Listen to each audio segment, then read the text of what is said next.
Oi, eu sou a professora Suzana Luz. Eu falo Suzana Cruz, né? Que é um apelido que o pessoal me dá por aí, não sei porquê, né? Sou tão boazinha. Meu nome é Suzana Luz, professora de redação. E nós vamos inaugurar hoje um vídeo semanal em que eu vou comentar os temas de redação da nossa apostila. Começando pelo tema número 1, que trata da recuperação da credibilidade das instituições brasileiras, tá bem? Eu sei que esse tema é um tema com o qual vocês não têm muita familiaridade, não é um tema assim muito explorado nas escolas. E é exatamente tema assim que eu gosto. Por quê? Porque é o tipo de tema que depois te ajuda a ter uma tese internalizada, que você pode defender em várias temáticas que sejam assim próximas a essa. Eu sei que vocês terão certa dificuldade, mas é melhor ter a dificuldade agora, durante a semana, quando o teu professor, tua professora vai te orientar, do que depois aparecer esse tema em um simulado, aparecer esse tema no Enem e você ter dificuldade lá, né? Como eu sempre falo, é ótimo que vocês tenham dificuldade aqui, né? Porque aqui dá pra gente sanar, não é verdade? Então vamos começar. Primeiro eu quero dizer para vocês o seguinte: vamos sempre analisar muito bem os textos de apoio, porque os textos de apoio conduzem o aluno para aquilo que é a intenção da banca que elaborou a proposta de redação. As boas bancas, elas têm um diálogo aberto entre quem elabora e quem corrige. Então, nós temos que caminhar por esse diálogo já pré-estabelecido, não é verdade? Bom, o primeiro texto mostra ali, vocês têm a apostila, vocês podem ver, mostra ali um livro que se chama A Crise das Esquerdas, né? Ele é organizado por Aldo Fornazieri, Carlos Moandes, e ele vai trazer ali vários artigos, várias opiniões a respeito da esquerda, não só no Brasil, mas na América Latina. É interessante analisar isso, por quê? Porque os partidos de esquerda, ou aquelas pessoas que se dizem de esquerda, se denominam de esquerda, são pessoas críticas, são pessoas que têm o pé fincado em movimentos, que sabem se justificar ideologicamente, né? São pessoas que sempre estão reportando ao passado.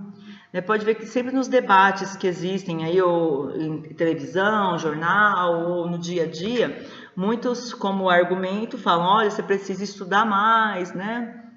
Então, quando alguém escreve um livro mostrando que até mesmo a esquerda no Brasil, na América Latina, passa por uma crise, é porque a crise institucional é grave e é séria. Tá bem? Então, quem tiver curiosidade, pode comprar esse livro, pode ler, pode ver alguma sinopse sobre o livro, tá? Não esqueçam que os melhores meios de informação são os livros. Não pense assim, vou assistir televisão para ficar informado, porque a televisão, na verdade, ela manipula.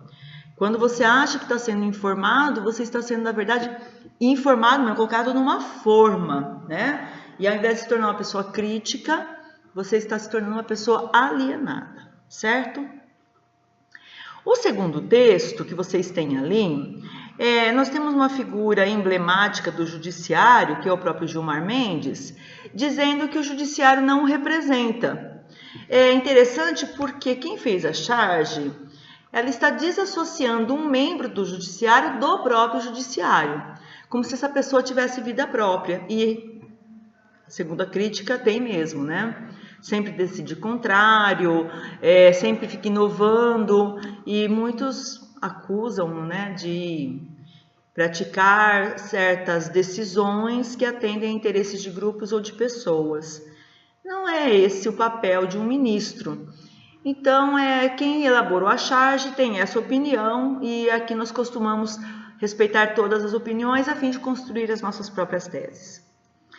Do lado dessa figura, vocês têm ali uma foto com aquelas flores mortuárias, né? E tem ali algumas faixas. Foi do movimento Vem Pra Rua. Então, eu vou ler o texto que está acompanhando a apostila de vocês. O movimento Vem Pra Rua faz protesto com coroas de flores em frente ao TSE.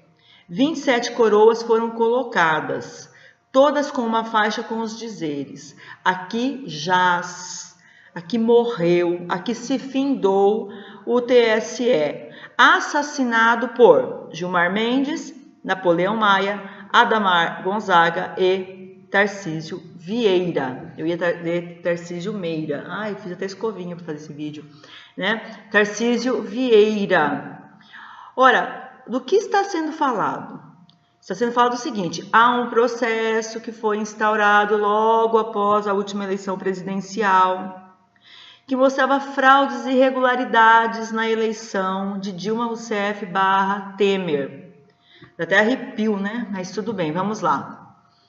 E agora foi feito o julgamento, essa instituição, né, o Tribunal Superior Eleitoral faz ali o julgamento com provas substanciosas, concretas, explícitas, mas mesmo assim esses 4 votaram favoráveis à chapa.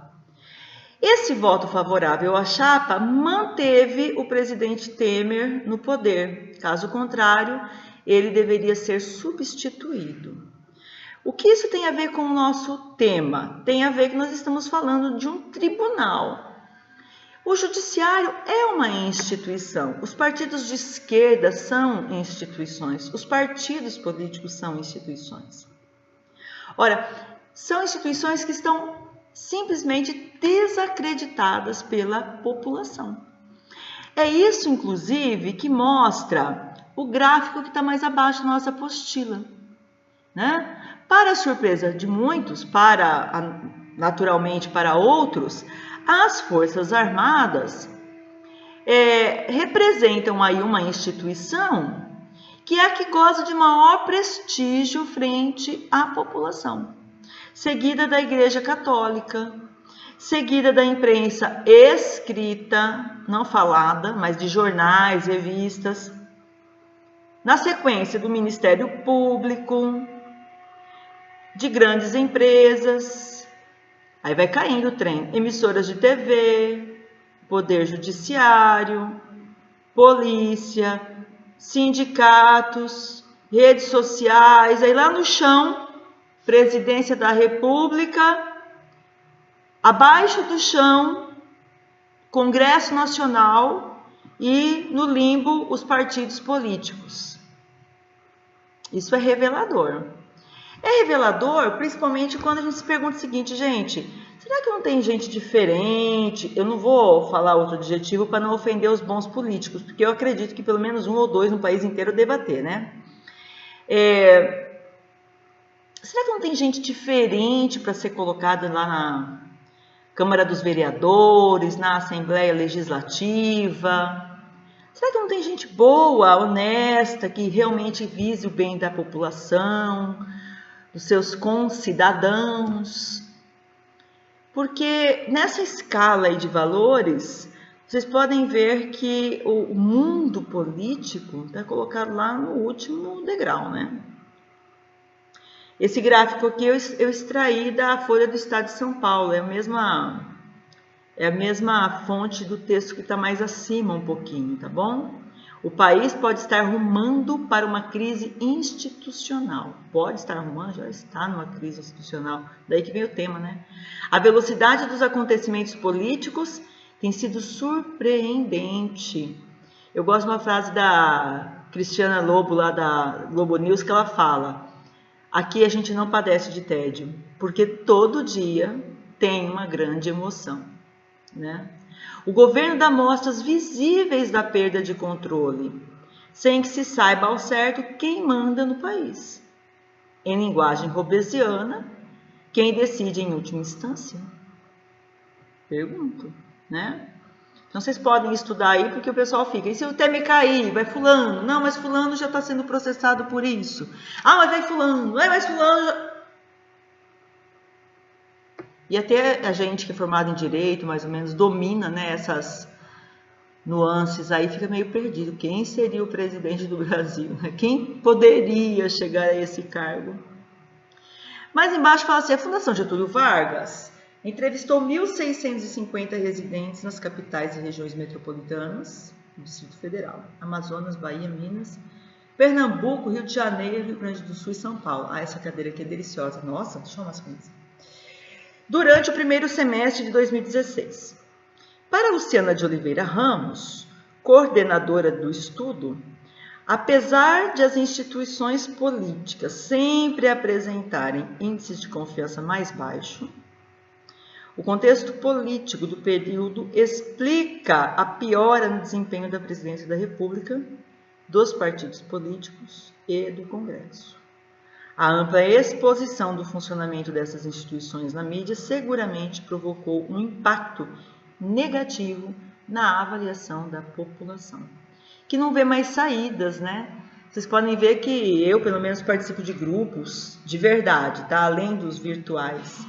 A gente sai para jantar, ou de vez em quando senta para tomar uma bebida, e todo mundo fica, mas você vai votar em quem, né? E aparece assim cada nome que dá até arrepio na gente, né? Então, em quem?